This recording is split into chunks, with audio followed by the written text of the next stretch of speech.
Sveiki, su jumis vėl Shops LT. Šiandien į savo rankas gavome prieš 2 mėnesius rinkoje pasirodžiusių planšetinį kompiuterį iPad 3, kurį Apple vadina tiesiog naujuoju iPad. Šiai apžvalgai jį mums paskolino elektronikos prekių parduotuvė Sohos. Atidarykime dėžutę. Taigi, randame planšetinį kompiuterį iPad 3, jo naudojimo instrukciją ir Apple lipdukus, maitinimo kabelį bei maitinimo adapterį su europietišku antgaliu.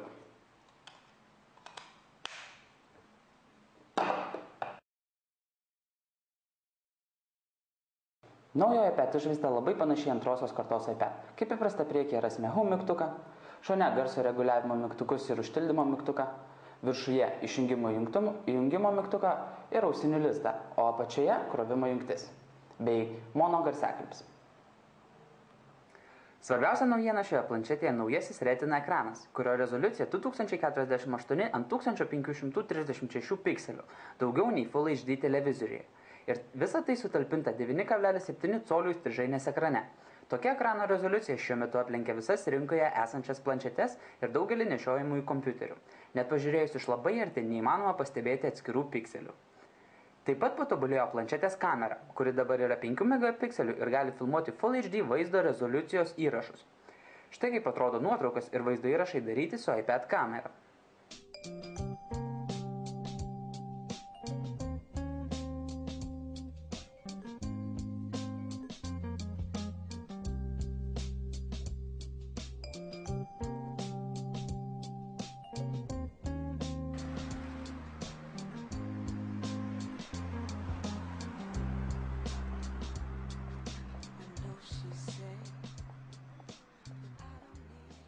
Naujo iPad viduje įmontuotas 2 branduolių procesorius ir net 4 branduolių vaizdo procesorius. Tokia įranga tapo būtina, kad su naujojo ekranu iPad galėtų veikti taip pat sklandžiai kaip ir anksčiau. Atrodo, jog turėjo sutrumpėti baterijos tarnavimo laikas, tačiau jos talpumą padidino beveik 2 ir planšete galima naudotis iki 10 valandų, o sujungtų 4G LTE interneto ryšiu iki 9 valandų. Tačiau didesnė baterijos talpa taip pat reiškia ir ilgesnį jos įkrovimo laiką. Kita naujovė – 4-osios kartos Bluetooth. Jis dar labiau palengvina prietaisų poravimą ir naudoja mažiau energijos. Brangesni iPad modeliai palaiko 4G LTE interneto perdavimo spartą. 4G failus galėsite siųsti iki 72 megabitų per sekundę greičiu.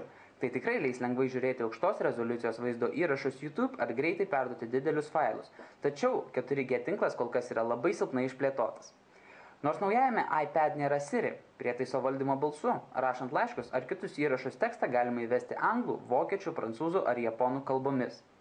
Programinė įranga 3 iPad paleidimo metu buvo atnaujinta iki 5.1 versijos, tačiau jie atsinaujino visiems iPad modeliams.